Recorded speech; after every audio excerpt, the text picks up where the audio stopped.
शेतकरी मित्रांनो नमस्कार.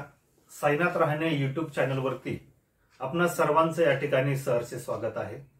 डाळिंबविषयी आपण अनेक व्हिडिओ पाहत असतो. आज या ठिकाणी थोडंसं वातावरण बदललेलं आहे. आज 27/12/2023 ही तारीख आहे आणि बऱ्याच शेतकऱ्यांनी या ठिकाणी मला या ठिकाणी कॉलिंग केलं किंवा आमच्या हेल्पलाईनना पण या ठिकाणी फोन आले की सर तेल्याचे फळ बागेत कुठंतरी दिसत आहे.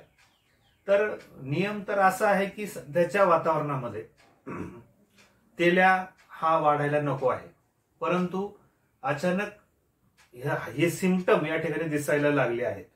तर मग आपण त्याच्यावर काय उपाययोजना करायला पाहिजे हा सर्वांपर्यंत मेसेज जावा म्हणून हा व्हिडिओ आज मी तयार करत आहे. या ठिकाणी आजची जी चर्चा आहे ती फक्त तेल्यावरती मी करतोय. याच्या फक्त आपण दोन भाग करूया. जसं एक प्लॉट धरलेला आहे म्हणजे फुल अवस्थेमध्ये आहे असा एक, आणि दुसरा भाग आपण असा करू की ज्यांना महिना दोन महिन्यांनी बाग धरायची आहे तर त्यांनी तेल्या कंट्रोल कसा करायचा आहे, तर त्याच्यावरती आजचा व्हिडिओ आहे. तर प्रथम मी माहिती या ठिकाणी जी बाग धरलेली आहे त्याच्यासाठी पहिली माहिती या ठिकाणी आज देणार आहे. तर जर तुमच्या फुलं निघत आहे तर तुम्हाला तेल्याचे कुठेतरी डाग दिसत आहेत पानावरती फुलावरती, तर मग काय उपाययोजना करायच्या. तर पहिली उपाययोजना ही आहे की आपलं रहाणे ॲग्रोबायोटेकचं जे हाय पॉवर आहे हे 2 मिली प्रति लिटर पाण्यात मिक्स करून याची फवारणी करता येईल. आता बरेच शेतकरी म्हणतील की याला ऑप्शन काय आहे, तर 48% हायड्रोजन पेरॉक्साईड आणि 500 ppm सिल्वर नायट्रेट त्याच्यामध्ये असला पाहिजे. आता बाकीचे पण कंपन्यांचे मार्केटमध्ये उपलब्ध आहे, तुम्ही तो पण ऑप्शन तुमच्याकडे आहे, पण आपण जे देतोय याची प्युअर क्वालिटी आहे आणि हजारो शेतकऱ्यांनी आपला हाय पॉवर वापरलेला आहे. हा ऑप्शन तुम्हाला वापरता येईल. त्याच्यानंतर 2 ते 3 दिवसांनी आपण दुसरा जो काही फवारणी घेणार आहे याच्यामध्ये, तर सेटिंग पिरियड मध्ये आपल्याला कॉपरयुक्त बुरशीनाशक जी आहेत ती आपल्याला वापरता येत नाही. तर मग आपल्याला काय करता येईल, तर कॉपरयुक्त बुरशीनाशक न घेता आपल्याला जे काही मार्केटमध्ये ताकद नावाने एक फंगीसाइड मिळतं ज्याच्यामध्ये कॅप्टन आणि हेक्झाकोनाझोल कंटेन आहे. हे ताकद 2 ते 2.5 ग्रामने तुम्ही याची फवारणी करू शकता. याला जोडी आपलं रहाणे ॲग्रोचं ब्रह्मो म्हणून प्रोडक्ट आहे. याच्यामध्ये 2 ब्रोमो 2 नायट्रोप्रोपेन आहे. किंवा मार्केटमध्ये तुम्हाला ऑप्शन लागत असेल तर मार्केटमध्ये ब्रोनोपॉल किंवा अधिक वेगवेगळ्या बॅक्टेरियानाशक अशा नावाने पण उपलब्ध आहे. तर त्याचा अर्धा ते 1 ग्राम प्रति लिटर ते घेता येईल तुम्हाला, आणि हे जे ताकद आहे ते 2 ग्राम प्रति लिटर घेता येईल. हा स्प्रे तुम्ही हाय पॉवरचा झाल्यानंतर 2 ते 3 दिवसांनी घ्यायचा आहे. त्याच्यानंतर तुम्हाला जनरल एक तेल्या चांगला कंट्रोल राहावा म्हणून तेलेलॉग जो आपला प्रोडक्ट आहे हा 1 मिली प्रति लिटर या ठिकाणी तुम्ही पाण्यात मिक्स करून फवारणी करू शकता. याचे पण रिझल्ट चांगले आहेत. आता राहिला विषय की जेव्हा आपल्याकडे धुकं पडतं किंवा ज्याला दव म्हणतो आपण ते दव पडतं, तर अशा काळामध्ये फंगस वाढण्याचे चान्सेस जास्त असतात. तर या काळामध्ये सुडोमोनस आणि बॅसिलस याच्या फवारण्या होणं गरजेचं आहे. सुडोमोनस तुम्ही डायरेक्ट 5 मिलीनं घेऊ शकता, बॅसिलस पण 5 मिलीनं तुम्ही डायरेक्ट फवारणीला घेऊ शकता. पण तुमच्याकडे जर वेळ असेल, म्हणजे उदाहरणार्थ तुम्हाला उद्या किंवा परवा जर फवारणी करायची असेल तर सोपा प्रयोग सांगतो मी.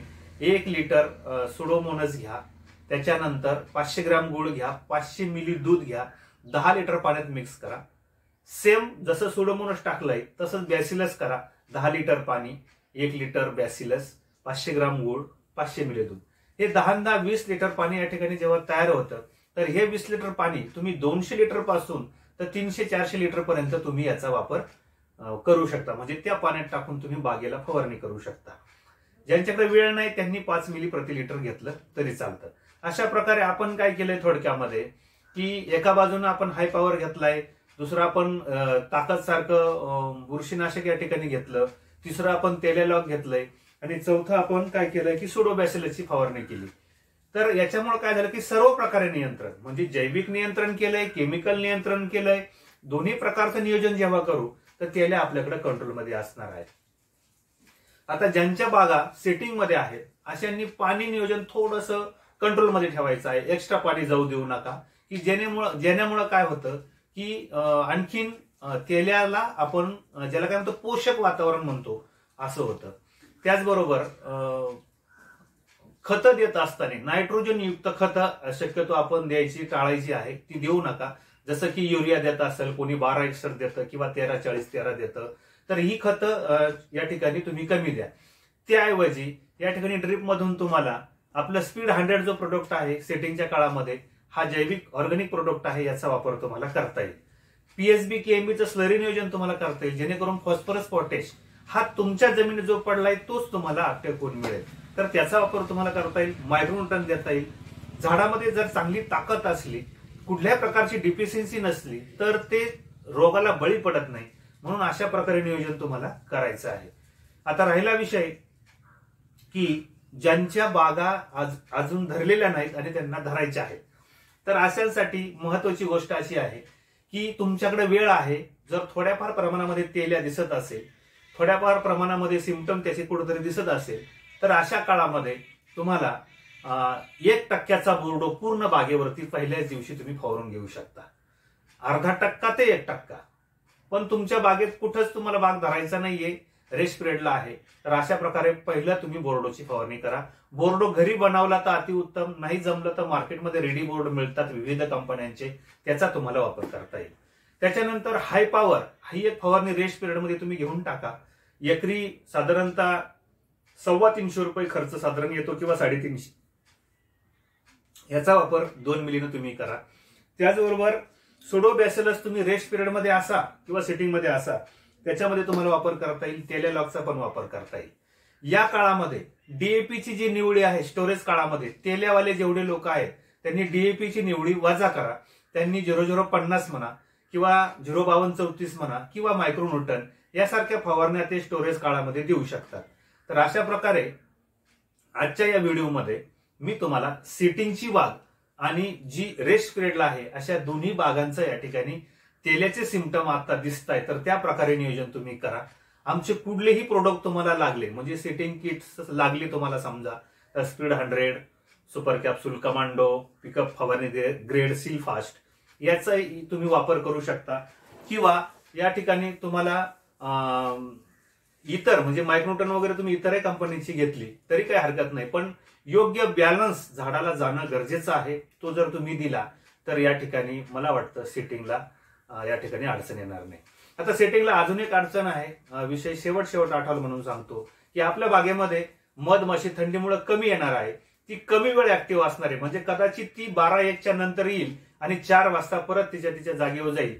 किंवा थंडी वाढली तर तुम्ही मोहोळ किंवा पेटी जरी बागेत ठेवली तरी ती बाहेर निघणार नाही, कारण थंडीमध्ये ती बाहेर निघत नाही. तर त्याच्याकरता जसं जसं आता टेम्परेचर वाढत चालेल तर मधमाशीची पण या ठिकाणी तुमच्या बागेमध्ये येईल. किंवा काही शेतकऱ्यांचं म्हणणं की साहेब ट्रीटमेंट खूप चांगली केली पण सध्या नर फुलं जास्त निघाले, तर काळजी करण्याजोगतं काही नाहीये. नर फुलं जेव्हा ड्रॉप होतील थोडंसं एक्स्ट्रा पाणी देऊन त्याला आपण ड्रॉप करू शकतो किंवा रेग्युलर मध्ये पण ते होतात. तर त्याच्या मागून निघणारी मादी फुलं आहेत ती भरपूर निघतात. त्याच्यासाठी तुम्ही खतांचं मॅनेजमेंट व्यवस्थित करून घ्या. जे मी सेटिंग किट बद्दल बोललो ते वापरू शकता किंवा मार्केटमध्ये जी काही तुमच्या अनुभवाने तुम्ही जनरल वापरताय ते व्यवस्थित बॅलन्स करा आणि तुमचे फुलं बाग ही सेटिंग होईल. राहिला प्रश्न अजून एक महत्वाचा आहे, तो म्हणजे मधमाशी आपल्या बागेमध्ये येऊन द्यायची असेल तर साधारणतः प्लॉट धरल्यापासून 20 ते 25 दिवसानंतर या ठिकाणी हिवी ज्याला वास आहे, जसं की हमला, कॅनॉन किंवा रोगर, ज्याला वास आहे अशी औषधं शक्यतो बागेमध्ये वापरू नका.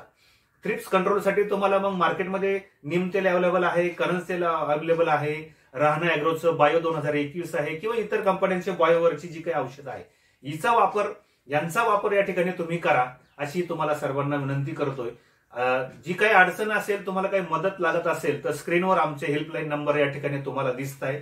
त्याचबरोबर आमचे राहणे अॅग्रोचे कुठलेही प्रोडक्ट तुम्हाला लागत असेल तर तुम्ही नक्कीच ते प्रोडक्ट मागू शकता. बिंदास आमच्या हेल्पलाईनला कॉल करा. महाराष्ट्रभर या ठिकाणी आपण ट्रान्सपोर्टच्या माध्यमातून त्याचबरोबर लक्झरीच्या माध्यमातून आपण सर्वांना या ठिकाणी सेवा देतोय. अगदी बिनधास्त प्रमाणे आम्ही दिलेले बँक डिटेलवर तुम्ही पैसे पेमेंट आम्हाला टाकू शकता.